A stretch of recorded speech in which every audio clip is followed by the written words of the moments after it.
εμφανίστηκε αυτό που μπορεί να είσαι πιο οικειός που μένα, το insurance effect, δηλαδή ο κόσμος νιώθοντας πλέον ότι είναι δωρεάν, ότι έχει ασφάλιση, άρχισε να χρησιμοποιεί περισσότερο από ό,τι χρειαζόταν το σύστημα. Σε υπερβολή, συνήθως ο κόσμος που έρχεται στα ιδιωτικά νοσοκομεία είναι λόγω της ασφάλειας. Ένα μεγάλο ποσοστό, να πω εγώ για την προσωπική μου δουλειά, ίσως το 90% της δουλειάς μου είναι ασθενείς οι οποίοι έχουν ιδιωτική ασφάλιση. Το μόνο δύσκολο στη δουλειά μου για μένα για τα οικονομικά είναι ότι αν κάποιος ορίσει ιδιωτική ασφάλεια, αναγκαστεί να έρθει. Πρόβλεψε έχει να κάνει με το να μην το πάθω ποτέ, επομένως να προσέχω τι τρώω, να προσέχω τι καπνίζω κτλ.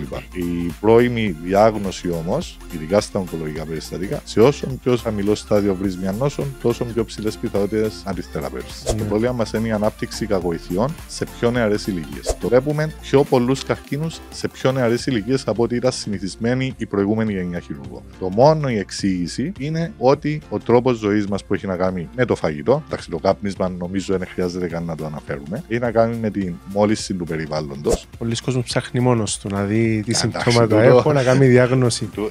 Τούτο προκαλεί πρόβλημα στους γιατρούς. Στους ίδιους.